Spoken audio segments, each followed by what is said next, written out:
Man, I'm excited. We are live!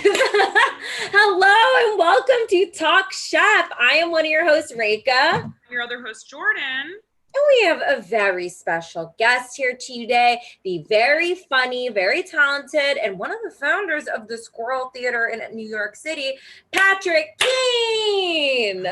Hello. Oh my God. Patrick, how the hell are you? I'm great. I'm doing well. I have a little bit of wine here, which is really nice. So it feels very good to talk about food and drink a little bit of wine. I'm Okay, doing great. I love this because have you seen Top Chef before this? I have never in my life seen Top Chef before this. Okay, Never. but you exude Top Chef, just like yes, food and wine, yes, the carefree energy of a foodie. I like it. hmm I I feel like was. you're elevating the show. Oh my God, thank you. I try to elevate everything I do. I will say, having watched it, will I become a part of Top Chef Nation? But I don't know. But I really enjoyed myself. I'm Good. Thought so it was wonderful. On. And you know that's what I'll say? hmm. I think this was kind of a boring episode. So for you to enjoy yourself in this episode, I'd say there's a lot of other stuff you'd enjoy even more. Okay. I gotta say something too. I think this episode and last episode were boring. Absolutely, Reka. I think this season started super, super strong and is petering. So I think if you liked these episodes. What's an exciting episode? Oh my God. Well, an episode you don't know who's going to go home. Mm. An episode where someone makes a huge mistake. An interesting challenge. An interesting All the challenge, challenges or- have been like... You don't think this challenge was interesting? We'll get to it. I We'll think I already bristle at Massimo, whatever, because I think his episode of Chef's Table is deeply annoying. I wrote a parody series for College Humor of Chef's Table, and one of the episodes is partially based on him because he has a crazy story in his episode where he's like, my wife and I got divorced, but then I made her give up her career and she moved to Italy for me. I was like, that's a sad story. I hate that. But anyway, we'll get there. So, okay, I'm loving this already. We're starting with heat. So let's freaking get our orders of business out of the way. Yeah. Number one, hey, this isn't news to any of you, but we're a charity-based live stream, okay? So every season we pick a different food-based charity to donate money to, and this season is no different. And this season we have chosen Heart of Dinner, which is an organization that helps with food, grocery, delivery assistance to the elderly Asian community in New York. A very, very cool organization. And I just want to say really quickly, I just want to remind everyone, you can donate any amount of money. $1, $3, $100,000. They're all the same to me. When your little name comes up my Venmo, I become titillated. And that's so exciting. And then we're giving an amount of money to charity. It really doesn't matter what it is. That's how I feel about it. Literally doesn't. If everyone donated 1 penny, it would still be more than nothing. So please, whatever you can or wish to. And if you really wanted to titillate Jordan, you could split your donation up. So let's say you wanted to donate $5, you could do 5 $1 donations. I'd freak for that. Yeah. I love that. Yeah, Jordan will lose her fucking mind if you do that. If somebody does that, tell us. I'll give you a shout out on the Talk Chef Instagram story if you do that. That's how much I would love that. And I also want to say a great thing about this charity too is they're not just a pandemic charity. They're a charity that's going to continue to exist after the pandemic. And I think support for a lot of charities was so strong during the pandemic, and I think it's starting to slow down a little bit, which totally makes sense. People are getting back to their regular lives, blah, blah, blah. But it's important to keep in mind that charities still need stuff in and not in a pandemic. So absolutely. Why not now? Why not now? And if you want to know how to donate to Heart of Dinner, there's a few ways. One, you can do it through us and donate to Jordan's Venmo at JORDANMYR1CK. And if you're like, hey, I want my little tax benefits and whatever, you can just donate on your own to Heart of Dinner, and you can send us the receipt so we can add you to the tally at the end of the season. Or if you're like, fuck off, I don't want to send you any of my receipts, you can just donate on your own and never tell a single person in the world. That's so true. Oh, you be quiet. All three are equally sweet.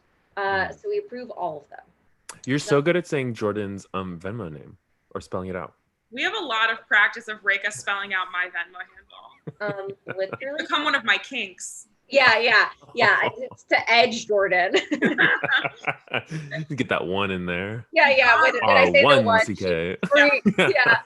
So that's our first order of business. Our second order of business, Patrick, we didn't actually tell you about because we wanted to surprise you. But you might actually know it because I think you watched an episode of Talk Chef. I think maybe I'm a huge Talk Chef fan all of a sudden. He's a fan. He's a fan. We love a surprise, but even more than a surprise, we love a fan. We love a fan. Fan Trump surprise. So, Patrick, you know what the deal is. Just like every episode of Top Chef has a quick fire, so does every episode of Talk Chef. Now, this is not a cooking-based quick fire or something kooky like that. This is a Patrick Keene food-based quick fire. We are going to give you 45 seconds. I thought you were going to say questions. We are going to give 45 rapid fire questions. 45 rapid fire questions. You will have 10 seconds to complete. We will give you 45 seconds, the shortest, fastest quick fire in all of Top Chef history, to answer 10 questions. And you might be thinking, all right, this is just Jordan and Reka. I can fucking bullshit my way through this as usual. I was thinking that. Well, let me tell you, you could do that if you don't want a prize. Okay. So you might be saying, what are the prizes? Are they real? And the answers are yes to what are the prizes and no to are they real. Here are the prizes. Rika's mixing it up today. Mixing it up. I'm having a good time. She's got to surprise me somehow. I've seen the show. So, one of the prizes is a deed to the Trolato wine vineyard. Oh. Now, you might be like, what is that? I might. Let me tell you. I got a text alert. She got a text. She got a message. Who knows? That's what my text says because Trolato Wine sponsored a bunch of seasons of Top Chef. And it is not a wine that we are able to purchase for some reason. Yes, we tried. We can't find it. Most of the people who have been on Top Chef, who have been on our show, have also not tried it or said that it tastes bad. Yeah, so I can't think of what the equivalent is. It would be like if you were trying to buy cheesy poofs, like, from South Park. It's like only associated with the show and you can't buy it. Is that a good comparison? All right. I think that's a great comparison. Thanks. Okay. And it's bad. Okay. So your other prize would be a suite of broken GE appliances. Now you might be thinking, why are they broken? Well, Patrick, because they're from the show Top Chef. Okay. So it's an oven that doesn't get up to temperature. It's a fryer that decreases temperature. It's something that explodes in the middle of usage or what. It's an incredible package. An incredible suite. It's an incredible suite. So you can't really bullshit this around. It's huge. Patrick, I don't even get how huge it is, honestly. Okay. Yeah.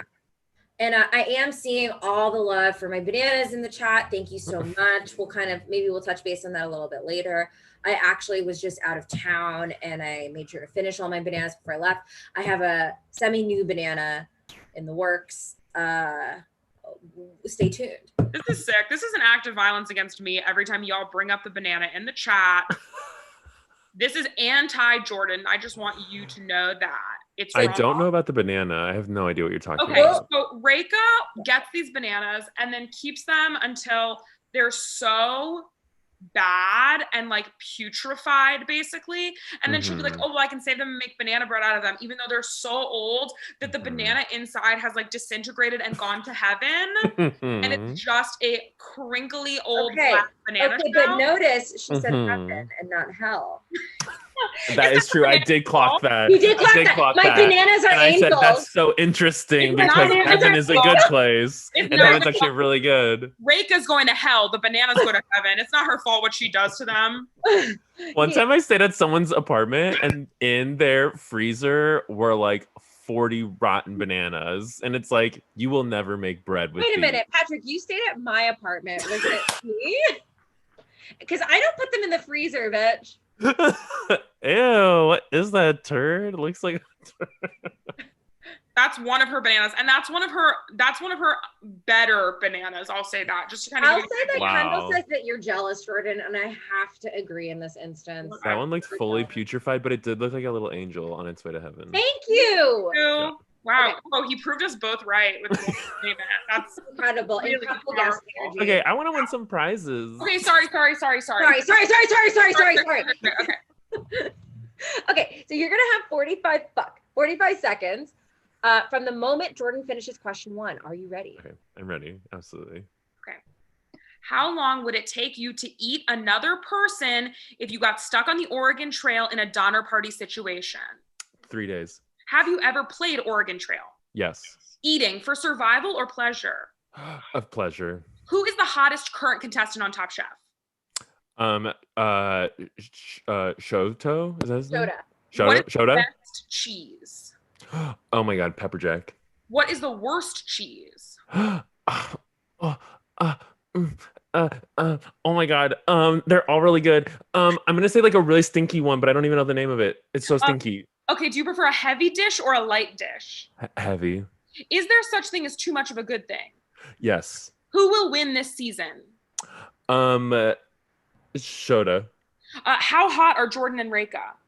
Like hotter than Shota. Okay, that was like also that was 45 seconds on the dot and like whoa. Wow. Honestly, I thought you were gonna finish with the fastest time ever until I asked you what the worst cheese was. And I saw a panic in your eyes unlike anything I've ever seen before. And I was like, say Swiss, man. I mean, my God. No, I like Swiss. I think Swiss is good, but I think it might be down there almost. I think for me it's like it's the really like rank ones. Like there's a few right that are like really rank because my instinct was to say blue, but I like blue like in small amounts, and I cannot recall the names of any of like the rank ones. If you guys know rank cheeses, drop it in the chat. Yeah, drop all your rank cheeses in the chat. Please. Rank your rankest cheeses in the chat. Yeah. Oh my God, I thought I was doing so well until that question. Okay. You crushed before and after. I will also say, and I guess we'll probably get into it as we go along, but Gabe is probably a very strong contender. I think Gabe's gonna take it. This is me having seen one episode, and I could see either of them winning for sure. I think Gabe has not had a single miss all season. Except his horror movie. Drive-in movie thing. But even then, let me tell you what. Everyone had a miss, yeah. Everyone had a miss, and I also don't believe Gabe's thing was as bad as they acted like it was. It was a it's probably like neutral, thing. I'm like, it's so good, it's fine. But what do you think about this on reality shows that it's like, because a really interesting thing for me in the edit of this episode was like him being like, oh, I'm always in the top and I never win. Yeah. And I kind of think sometimes that a reality show doesn't like to reward a contestant that's just like does well but doesn't crush. I agree. I also think that they are hesitant to make the winner too obvious too early on. Because before it used to be very obvious. Yes, before it was so obvious. So I think now it's like one good chef. Yeah, literally, yes. And I think now this season they're trying to mix it up a little bit more. Yeah. And so I think Gabe saying I'm always in the top but I never win makes me be like, does he win? Does that mean he wins? That means I'm in a Top Chef bracket and I put him as the winner. So I hope he wins. Yeah, that's him. Like that's him and production trying to like downplay how much he's crushing it. Yeah, that's what I'm wondering. But that makes sense. We love a notice of the edit, Patrick. We love a notice of the edit. That is some Oh my God. I was going to say that's some keen observations. And I guess everything you observe is. I guess so. Every single thing. No, I'm very into like that. I think it is like, it's so, once you start thinking about it and noticing, it's like so obvious how they create narratives. And then it's just oh my gosh, this is wild. Yes. Well, I'll even say this season on Top Chef, I think that they are intentionally creating narratives that don't make sense, because their narratives have been so clear and comprehensible in the past.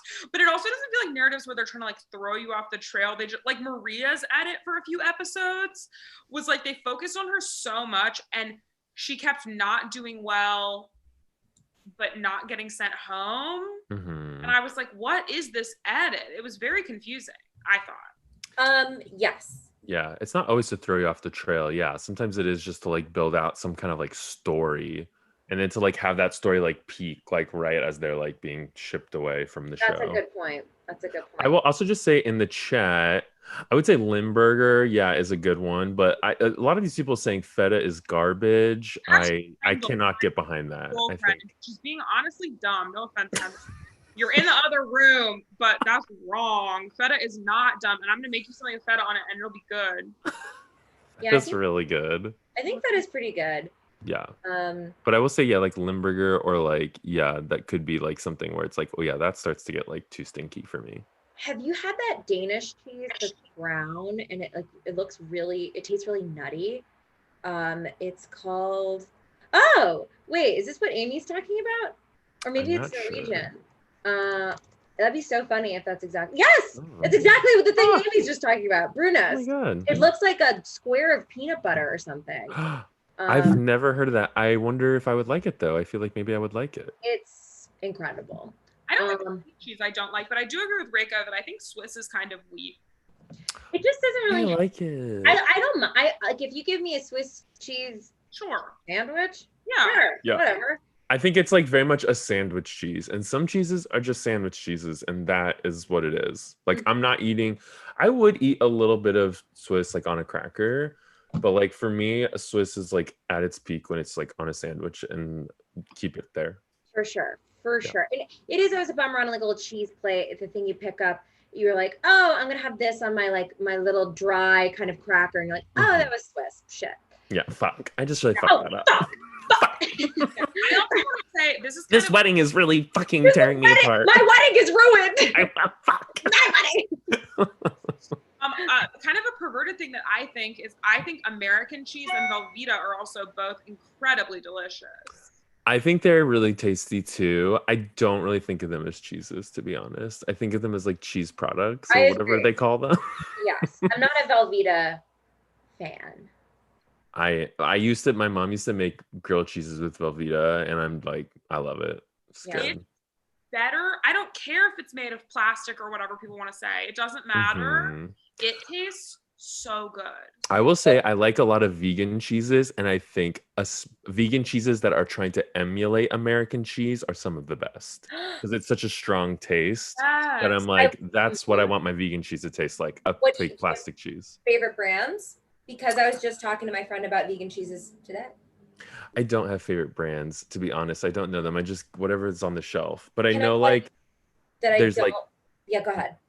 I was just gonna say, like, I know like Daya is like one of the big brands, and like I like their like shredded mozzarella, but I don't necessarily like their like slices. They're like deli sliced cheese. But I make a joke to nobody that Daya is short for diarrhea, because I think anytime you put too much of it on something, it just like liquefy, like the oil separates from like the fat of the fake cheese, and it's like it just tastes like coconut fat, and it gives you diarrhea. That's a good joke. You should start making it to people. You think so? Instead of just to yourself. Instead of just to the mirror in the morning as part of my affirmations. My affirmation is diet is short for diarrhea. Have a good day, Reika. Beautiful. Okay, let's dive into this app. First, we start with this quick fire. Create a modern dish using only ingredients that settlers would have had on the Oregon Trail, including flour, lard, coffee, molasses, dried fruit, dried meat, herbs. No pantry. I think this could have been interesting earlier on in the season, but at this point, ultimately, I do feel a little bored. It feels, my roommate Colin pointed out immediately that this is almost exactly the same as the Chipotle challenge, which we just did. The Chipotle challenge is Did they have to make a burrito? Patrick, basically. Yes, they were gifted ingredients from Chipotle, and they were like, you have to make dishes exclusively using items found like in Chipotle, like ingredients found in Chipotle food. Oh my God, like Mr. Pip. Yeah. Honestly, that would have been more interesting because this was just like, chefs, for the final 5, you have to make a dish with onions, avocado, a bunch of normal crap. Go. And every single person made a dish that was like, I made seared chicken breast with a black bean salsa and a tomatillo sauce and avocado crema. Like literally every single person's dish looked exactly the same. It was dumb. Yeah, what are you gonna make? It's Chipotle. It was so stupid. But they have like 3 menu items. Yeah. So this felt like that to me, but like I guess this felt better. I was kind of interested, but I'm also just like, what? And also like, I don't know. I was interested for a second. Okay, wait. A few things I want to point out. I said that I had a lot of opinions. Okay, yeah, one thing that really stuck out to me was the guy who was like doing the intro, and they were like, he's like, and you all remember playing the video game Oregon Trail and like dying from dysentery, right? Gregory, actually, the real Oregon Trail was like pretty serious, and it's like dying from dysentery. I think Gregory's not a joke master. I also clocked that, Patrick, because I was like, I think what I would have said is, the funny parts of Oregon Trail to me, I mean, dying from dysentery was funny in that video game. And it's like an iconic moment from the video game. Yeah. I think the joke he's searching for is, but the Oregon Trail was a real thing. Yeah. Yes. That's not what was said ultimately, which is that's not what was said, and it made it seem like dysentery wasn't serious. Listen, dying. It's not all fun and dysentery on the Oregon Trail. There was hard stuff too. They couldn't bring lemons. Yeah, they couldn't have lemons. But wait, and so that was the other thing that really stuck out to me about this challenge was like they made a really big deal where there's like there's no acid. But they had citric acid. And then they all started, and then they were like, well, what did you use for acid? And there was like 4 different things they all used. Yeah. And it was like, I used lemon oil, I used citric acid, I used these berries. Lemon oil. I was like, what? Yeah, when they said that, I was like, you made it seem like you had no acid, and now all of a sudden you're saying I used lemon oil? I'm sorry. On the Oregon Trail, these motherfuckers are carrying around little jars of lemon oil? No, they are not. They are absolutely not. They're carrying around wagon tongues and axles and bison. They don't have room for lemon oil. They shot the bison. They can't even carry all the meat back. At least in the video game, you couldn't do that. You have to leave it. You have to leave it behind. Except you're one little squirrel you hit. Yeah, I thought it was interesting that like Dawn made a porridge. Yeah, I was like, that's different. It was different. Also, when her like reasoning for it, when she was like, the food, it felt like to me she was like, the food on the Oregon Trail was bad, so I'm gonna make a dish that is also bad. Was kind of what it felt like to me, and not necessarily that I thought her dish was bad, but just like her explaining it, I was like, wait. Yeah. Well, I think the idea was like, she's like, if I was making food for people on the Oregon Trail, it'd want to be like hearty and caloric. I do think a stew is a cool idea, but when she put that fish in that stock, I was like, oh no. Because it was herring, right? I forget what her fish was, but yeah, something like that.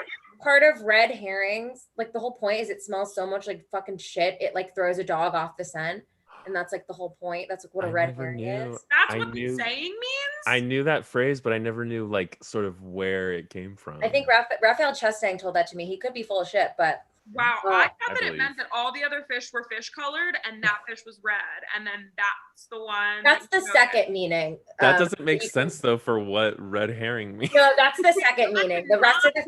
Have you ever been a red herring? Okay. Listen, we have all been a red herring at a school in an improv class where everyone else is fish colored, and I'm out here being red. I have to say, I feel like a red herring right now because you're both sort of in a red, and I'm the other one. So I'm kind of the red So herring. we're fully making red herring mean outcast, right? Anything. That's the thing about words; they can mean anything. That's so true. They evolve. They evolve. It's beautiful. And never mind. I'm done. But yeah, I agree. It was such a funny thing for her to be like, well, they just like they had to eat a big bunch of shit. And so I'm making this big pot of shit. It's so interesting that on the Oregon Trail, they had to eat a big bunch of shit. So I too will make a big bunch of shit. Let's actually run through these dishes. So Patrick, we usually give like a quick thumbs up, thumbs down. Criteria is all your own. If you think it sounds delicious, if you think it sounds like a good Top Chef dish, whatever you want. So Jamie made pan-seared salmon with a walnut pepper sauce. This sounds good to me. I'm gonna just say no. Yeah. I'm gonna say no. And I'm gonna say because like walnut, I don't want the walnut sauce. You don't want to try it? You want like a romesco? I will try it from one of your plates. Yeah. But I'm not ordering it. Okay. I hear you. Beautiful. Okay. Shota made jerky cured salmon with parsnip and apricot puree. This sounds good. I think I thought that sounded great. Oh, Patrick! Why? Wow, I love this. Patrick, you're the harshest critic we've ever had on the show. I love that. I don't think I would like it. I like don't think I would like that. What was it? Apricot puree? Yeah, and a parsnip puree or with parsnips.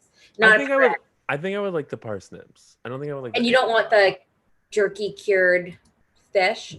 I think that sounds interesting to me, but when the judges sort of described it, I was like, yeah, probably not good. So I'm gonna just say no. I'm gonna be really harsh. Okay, well, I can't wait for the next one. Dawn made trail ride porridge with fire roasted curry squash, hazelnut bacon relish, and the stock was dried herring. That's a no for me. Patrick! Okay, and here's what I'll say.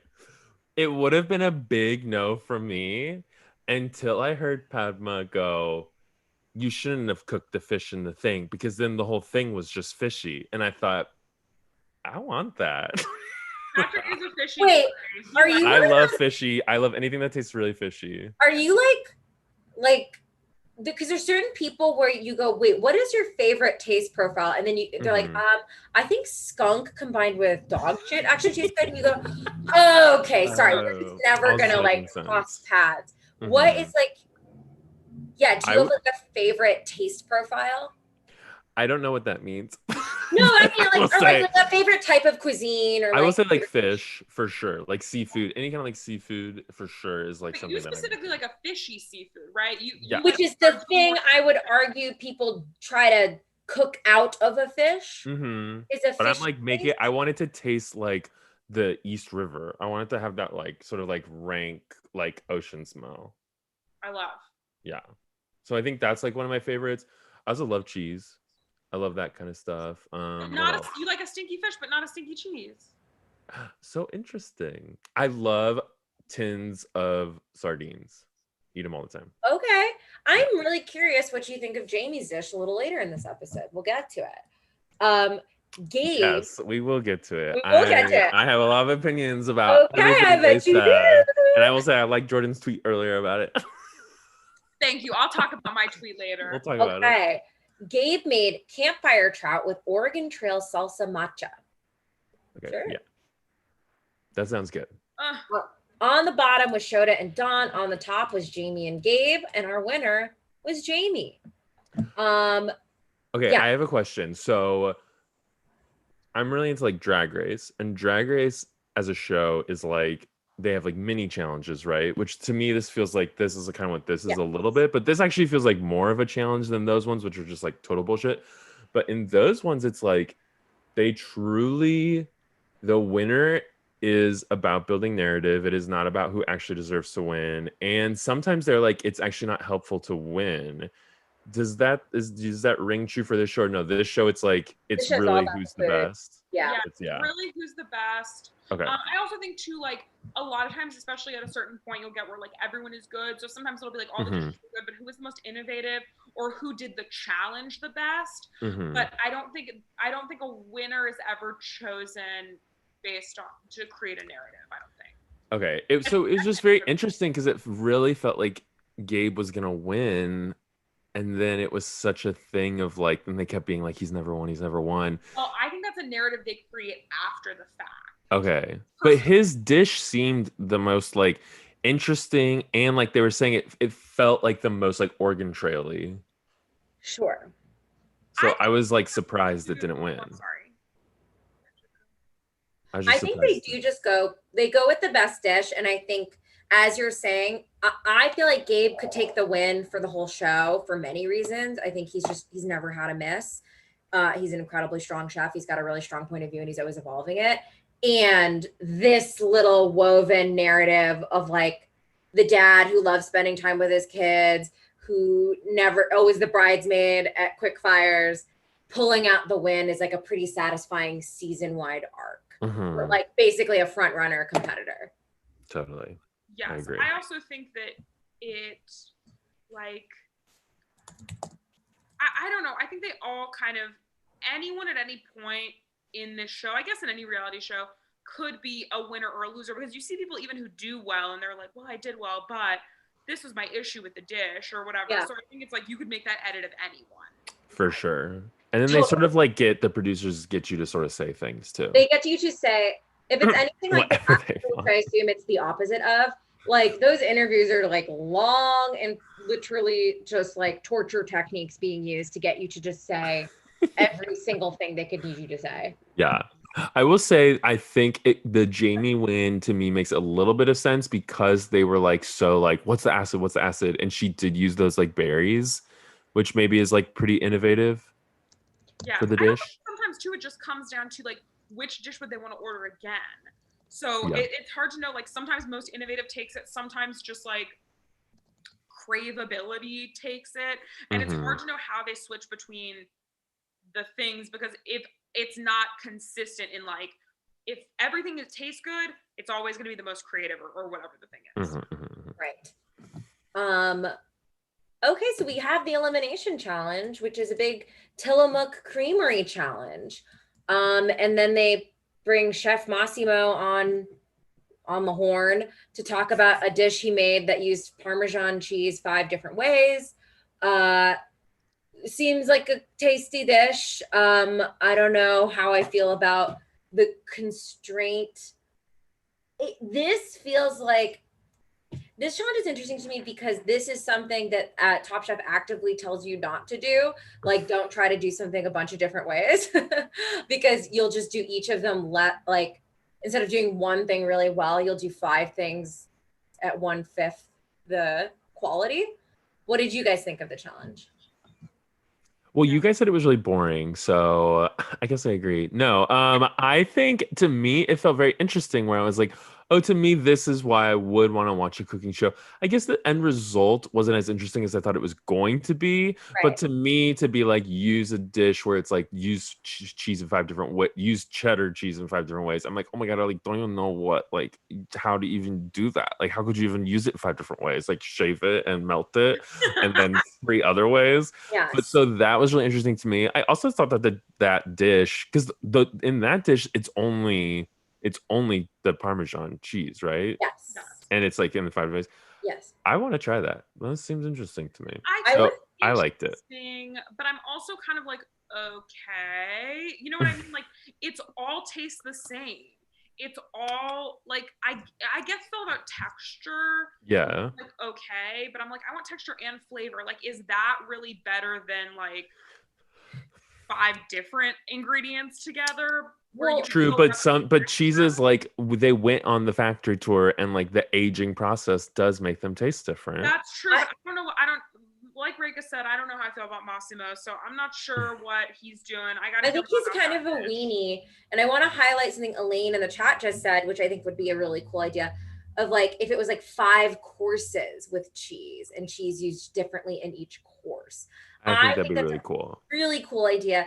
And I think Jordan brought this up last week where like every challenge has sort of been like, cook kind of whatever you want, which is usually something only extended to the finale.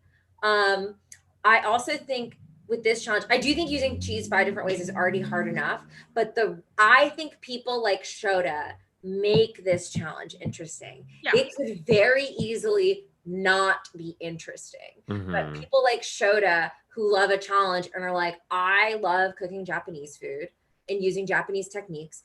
I am not going to abandon that just because this is a cheese challenge. That rules. But because that's not a stipulation of the challenge, you only get one out of your 4 people that do that. Yes, absolutely. And I think that if it was earlier in the season, this quickfire and this elimination would have been fun to me. I don't think they are inherently bad. I just think kind of coming on the tails of a few other boring episodes, it's just kind of like meh. And then I felt like everybody just kind of cooked their same food, which is not bad. It's to be expected, but I don't know. I also think the last 4 people are all very kind of like mellow, maybe is the word for it.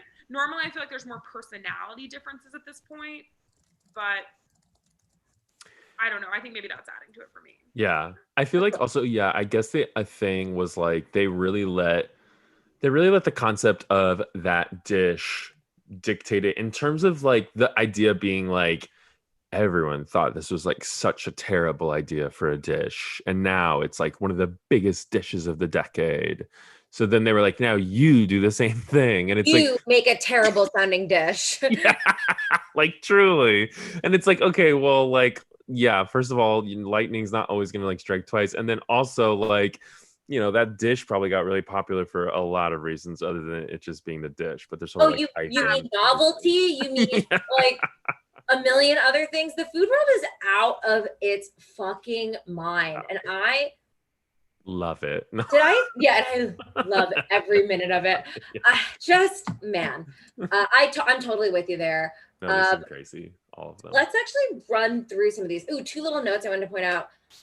When Gabe said he was making cheese curd dusted with masa, I was like, that's fucking cool. Yeah. That's what I want to see. Like, in addition to when everything Shota said about his dish, I was like, that's fucking cool. A cheese dashi. That's fucking cool. A cheese like inspired dumpling using all these parts of cheese to like clarify your broth or whatever. That fucking rules. I also wanted to point out that Nina Compton was there, and she's one of the best people that has ever competed on the show. So true. And we didn't even really address it. I thought that was really bizarre that we didn't address that she was there, but I was excited to see her. And also, just to backtrack to what you said and to what I was saying earlier, I guess I'm just like, I think Shota's POV makes this challenge more interesting, but I still feel like he made food that felt so similar to the other food he had made in past challenges. And I think that's what everyone did except Dawn.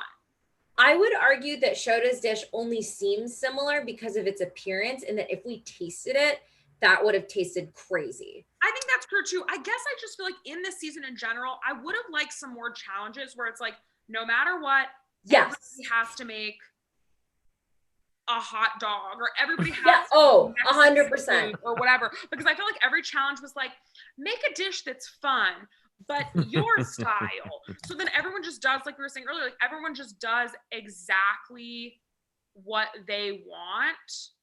And it's cool. I think it's probably better for them, but for me as a viewer, I want to see people like really have a wrench thrown in. You know what I mean? Yeah. Oh, absolutely. I want to see those Shota wheels turn for everybody of like, I want to still cook my food, but this challenge is going to make me have to think outside the box in some way. Yeah, I don't even know if I want people to cook their food though, which maybe is me being messed up. You want the hot dog. I would have loved 1 or 2 challenges where it was something where it's like, yes, everyone has to make enchiladas or whatever the thing, you know what I mean? Like where it's just like, well, I was able to make a fancy composed dish in their style for every single challenge except the movie theater one. Do they do that for other seasons? Is that normal then? In other seasons, they have one where they're like, you're in a Jeep Cherokee. And you have to make something a Jeep Cherokee would eat. Yeah, but like, they have ones that are like more themed. I think I wanted more themes. I still think you can cook your own food with those themes. I think it just won't be exactly what you want. It will be like, and that is what I'm looking for. You have a Japanese enchilada. Exactly. Or maybe I think maybe all the dishes felt too elevated to me. They felt elevated. They didn't feel translated or creative. Yes, maybe I want like a street food challenge or like them at a fast food restaurant having to make like an item that you're giving out through the drive-through window or whatever. Yes, they'll often do challenges like make baseball stadium food, make food out of stuff in a vending machine or whatever. Yes, because everything just felt like, here are whole ingredients. Now you make a beautifully composed dish with a little sprinkle of. Well, I do think that this is the COVID of it all too, because they would probably partner with like fucking, you know, a Jeep Cherokee or whatever, a situation that's like, yeah, make food shaped like tires because Jeep Cherokee tires are the best food for your car or whatever the fuck long walk they make to their challenges. Whereas this time the challenges had to come with like, make Chipotle donated ingredients that are all here in this kitchen right now. Use those. They did partner with Tillamook hard for this hard. Challenge. All of my ads were for Tillamook. Yeah. It's just so crazy. Me too. And all the people at the factory that are like, I love using cream. Wait, also it was so crazy when they drove and they were like, this car has massages chairs. I was like, constant. Every single episode, they're like, we're getting in our Toyota Sienna. I feel like I don't even need to sleep now that I'm in the Toyota Sienna.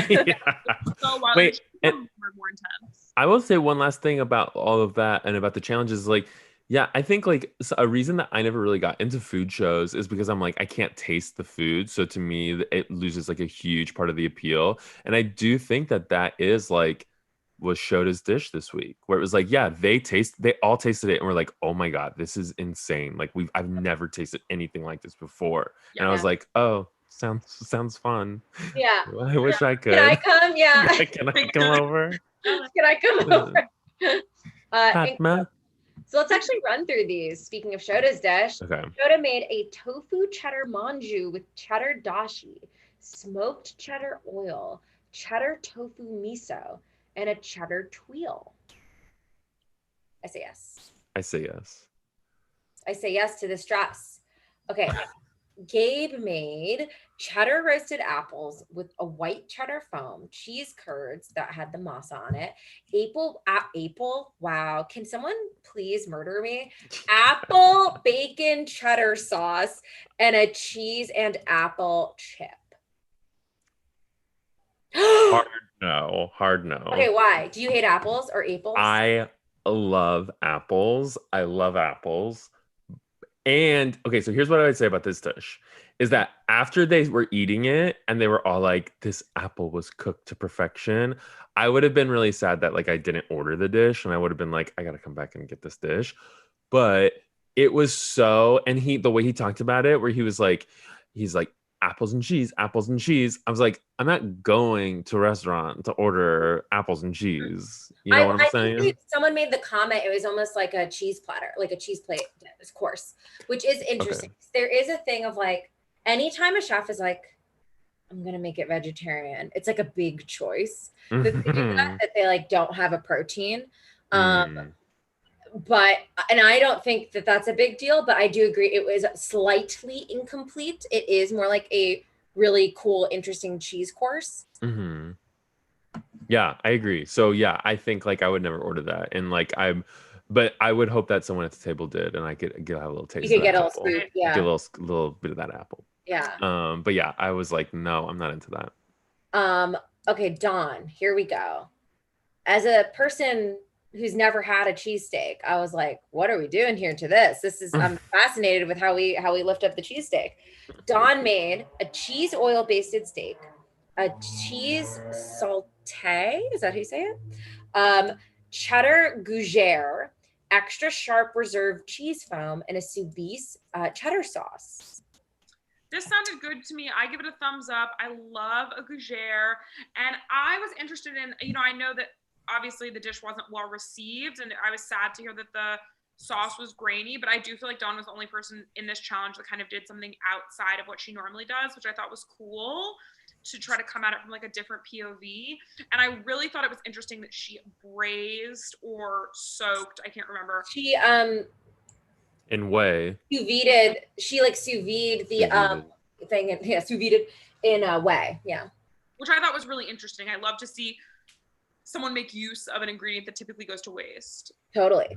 I think that's cool. I love watching how much Ed Lee loves Dawn's food. I think it's very sweet and cute. It's fun to see because the judges have stayed the same in the whole season, to see them become fans of people's food. But then when Dale Talday said another time she's left something off the plate, I was like, I agree. This is the 4th time she's done it. That's 1/3 of the episodes. Wait, what is Gruyere? Because I kept seeing that and I was like, why are they saying Gruyere? And I've been saying it wrong my whole life. No, a Gruyere is like a little puff almost that's made of, it's like a very cheese forward batter essentially, and you bake it. It's kind of like a popover almost, and you bake it in a specific type of popover pan, and it's hollow. It gets hollow in the middle, and it's like very light and kind of almost like not crunchy, but like soft, light on the outside. It's very good. Okay. Yeah, hers seemed really tasty. I forget what I was gonna say about. Oh, we talk about the cheese oil, and someone says, yeah, using the oil from the cheese is clever, which I think, yeah, they all had to use cheese in 5 ways. I feel like all of them used cheese oil. I think a lot of them use cheese oil. So yeah, which that to me at the end of the day, I was like, oh, actually, the challenge kind of let me down in that way, because I was almost expecting like really wild, interesting uses of cheese, and I was like, well, I'm just doing cheese oil. Yes, I agree with you. So that let me down a little bit. I get you. Cheese oil. It's also not the cheese in a different way. That's just kind of cheese oil. Part of the cheese, like I don't know, cheese trash. Cheese peas. That's just the cheese trash. That's cheese piss. And then we got Jamie, who made pan-seared sea bass with crispy cheddar spetzel, spiced cheese sauce, cheese broth, and a bok choy and pickled cheese curds.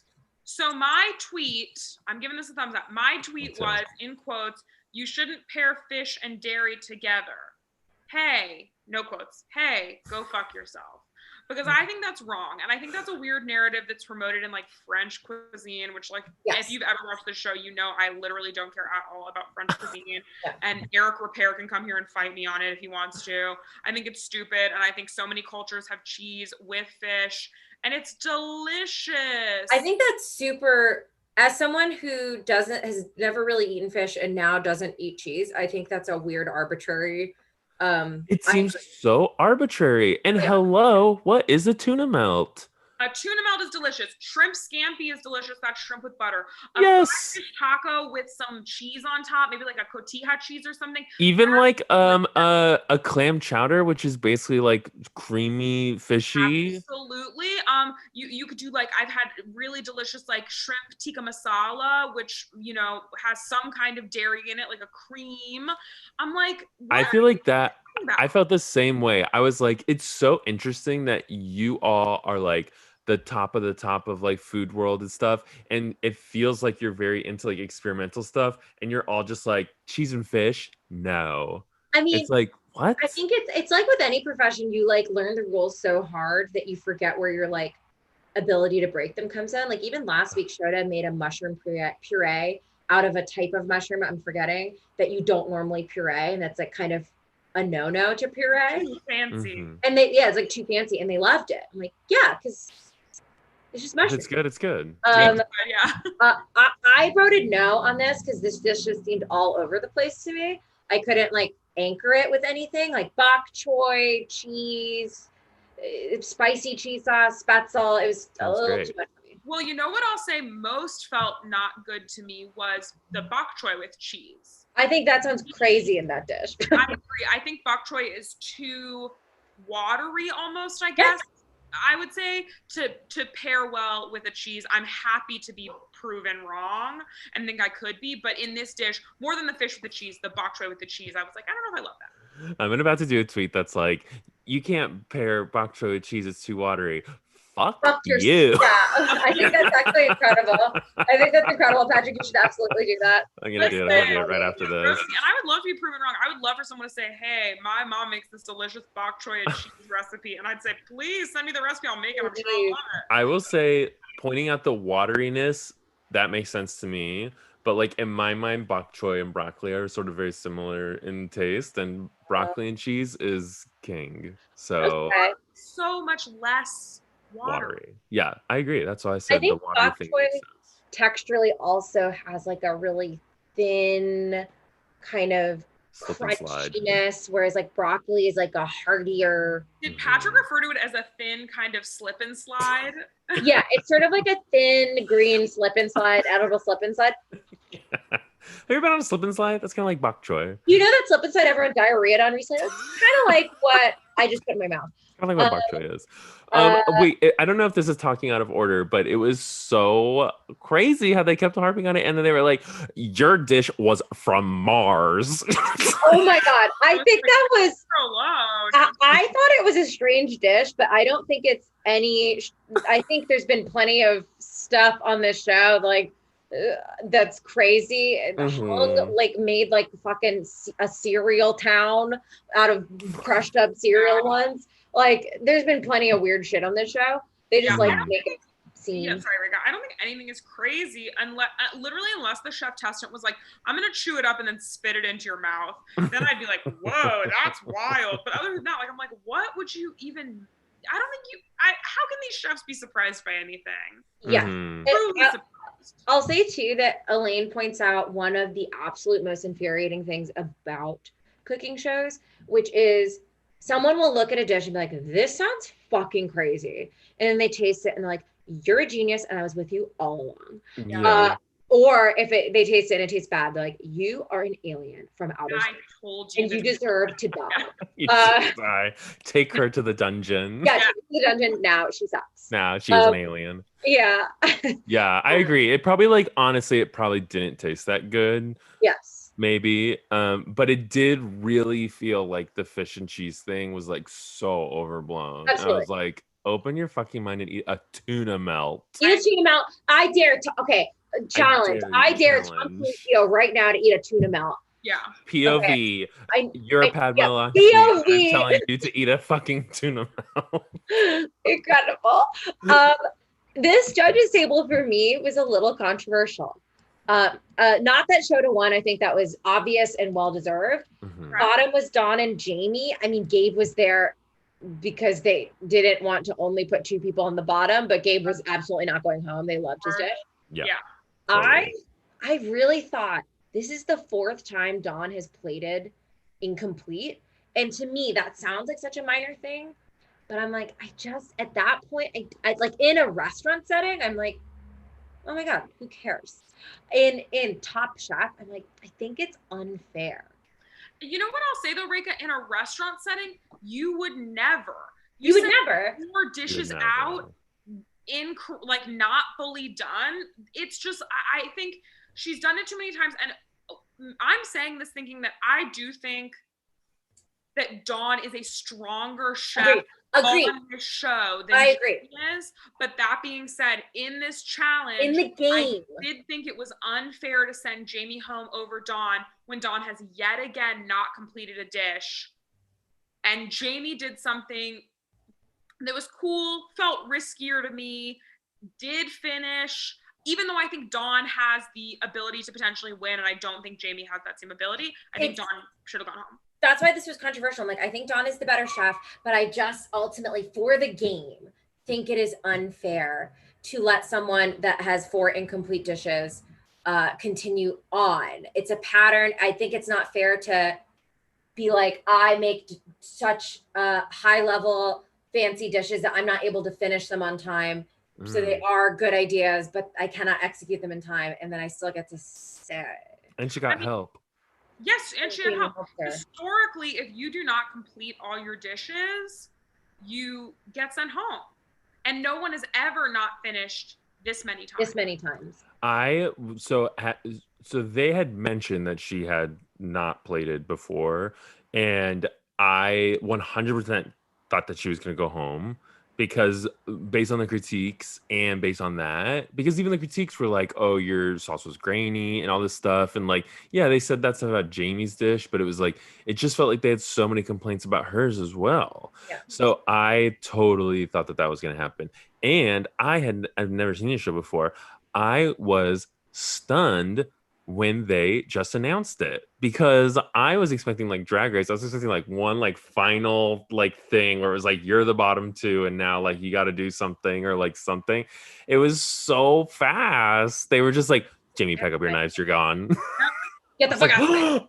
We're all business here, baby. We're all about the food and efficiency. I couldn't believe it was so fast. But yeah, I totally thought she was gonna be sent home instead. I thought Dawn was going to be eliminated so bad I wrote Dawn was eliminated in my notes. Before it happened? Yeah, oh my God. Wow, don't count your chickens. I think that makes sense though overall, where I think that's another thing with like another comparison to Drag Race, which is just really the only competition reality show I watch, where it's like when you get to the end, there are certain contestants that cannot win the whole thing. Yeah. Based on your report card throughout the series, throughout the show.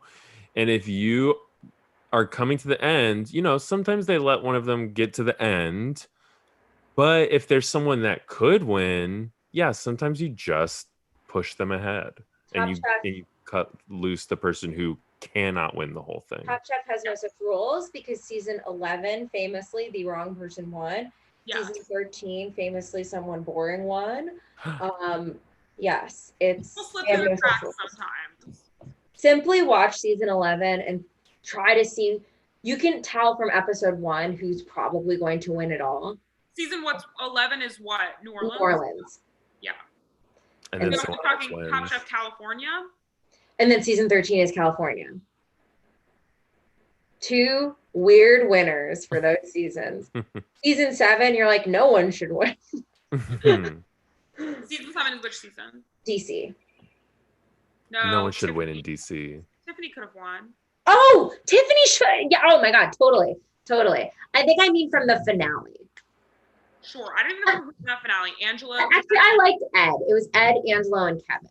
Ew, I forgot about this. Yeah, this was lame. They're all like whatever, but that was truly bonkers that they were the only ones that went to the finale, and I wasn't excited about any of that. Might I remind you, Alex the pervert was in like the top 5 or top 6. I don't even want to hear it. He's a huge fucking pervert, Patrick. Literally, yikes. Patrick, you honestly would have thought he was you would have laughed a lot at him, but he would be like, in the thing, they would be like, tonight we're making sushi or whatever, and he'd be like, it would cut to his like interview, and he'd be like, I love sushi. All I need is some sushi, an 8-ball of cocaine, and a hooker to get me a boner. Yeah. And it would just be like, what? Like, it was I don't think I would like that kind of person, actually. No, Patrick, really. You would like it. Let me give you another example. One time he was talking about how he gets fucked a lot. Oh, okay. I don't think you would like it, Patrick, but I think they were like, we're making burritos. And he was like, literally a dick the size of a burrito once. No, I don't think you would like him. I just think you'd be Patrick, you'd be obsessed with it. What? I think he would do that. Okay. You know what I mean? I want to also mention something that was pointed out in the comments of, yeah, Jamie had the extra 30 minutes and then she was like helping people. And it was like, oh, that seemed all really unfair. I agree. I totally forgot she had the extra time. And as Elaine pointed out, it seems like because of how it's staggered, there weren't people left in the kitchen by the time she played it. Yeah, so they had to like leave. Yeah, so no one helped her. Also, I love, oh my God, one of my favorite things about the show from having seen one episode is the way they only show like the black gloved hands of the servers and they'll like show them like pouring a San Pellegrino. I was like, this is evil. Yeah. There's something about this that is like very like so evil. Funny. You faceless servers. Yeah, faceless servants with like black gloves on. I'm like, oh my God. Sometimes the San Pellegrino shot, I'm like, I think they filmed 10 of these in a day in season 8. And they just like cut them through. So what they're using, and it's like totally different. Like there's like the Bahamas in the background, and then you cut, and it's like Alaska. Yeah. I will say in the beginning when they announced all the prizes and they said $250,000 provided by San Pellegrino, I went, because I love San Pellegrino. And you're so happy they're supporting our chefs. Yeah. I would love to get money from them From them specifically. Yeah. Incredible. So that was the episode, guys. It was wild. I had a wild time. Wild. And that's a boring one. And that should tell you, Patrick, I say start at season 4. Okay. And catch up. Or Okay. even just start from episode 1 of this season. I even think, well, it depends on what you want, Patrick, because I also think Yeah, there's what a world in which do you fucking want, man? No, I think there's a world I in want good, hard competition. Okay. So I want it to be like there's like a lot of good people in it. Okay, this season, there's a lot of good people. I would say season 10 has some good, hard competition. Which is what, Boston? Seattle. Oh, I would say Seattle's season good. 12, Boston is Boston's great. incredible. Okay. Season 17 is the all-stars. So these are like the top people that didn't win their seasons. But I gotta watch the other seasons to prepare myself for All Stars. I don't want to just jump into an All Stars. Yeah, you might have a heart attack or something. It would be very hard. And then I feel like if you just jumped into an All Stars, you'd have some crazy feeling like, I love Ryan Malarkey. He's my favorite. Totally. Yeah, and then we'd be like, "That's crazy." Yeah, you get why that would be weird. You got it. Incredible. Well, Patrick, we always like to end by asking our guest what they would have cooked for this challenge. So, if you had to do a cheese 5 ways, I know that's kind of hard. A bit of a literally math insane. problem. Okay, Yeah. so I did watch episodes of Top Chef to prepare myself for this, and I did know that this question was coming. Perfect. And I couldn't even tell you, but let me just say, I'm just gonna do it the way I kind of went with my rapid fire questions until I got really caught off guard. Yeah.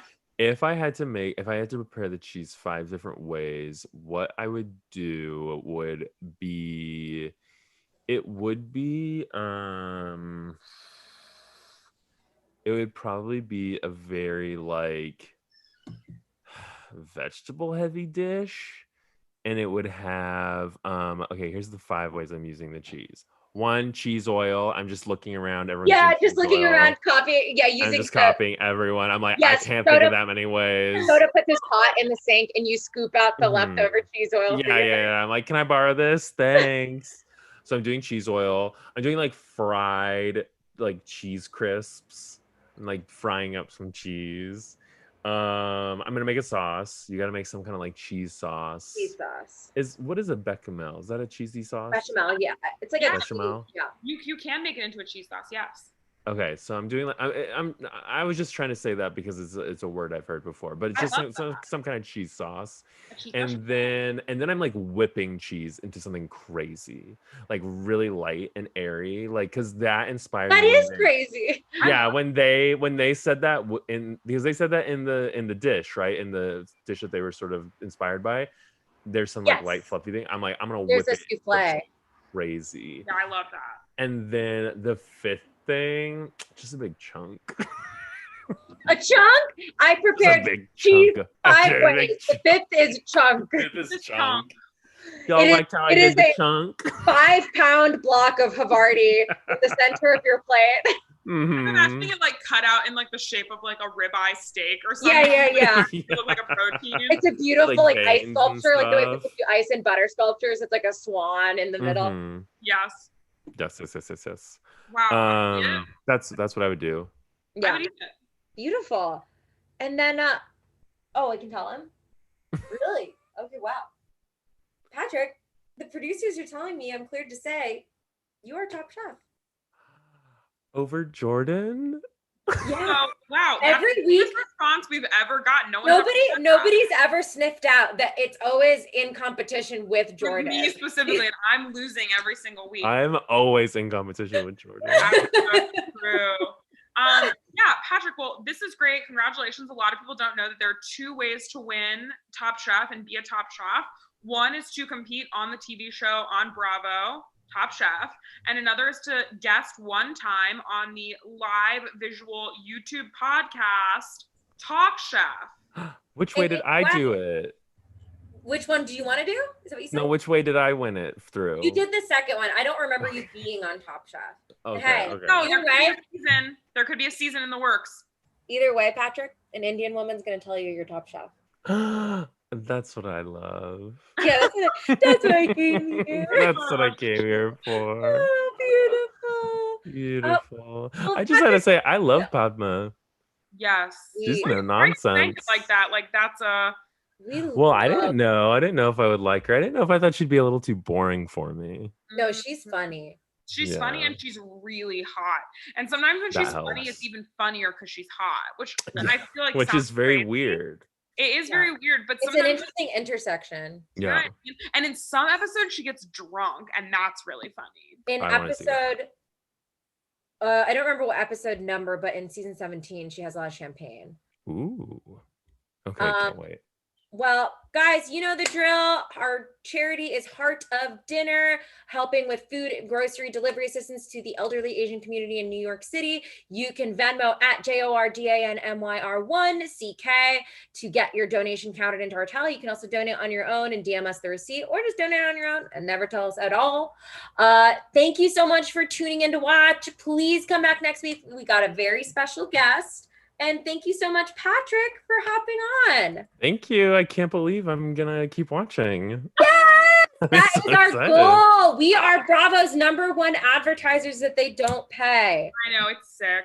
Oh my god, the number one advertiser they do pay is Tillamook. Yeah. And also Silk. It was all Excuse me. Silk. Yeah, fuck that. Make me tell them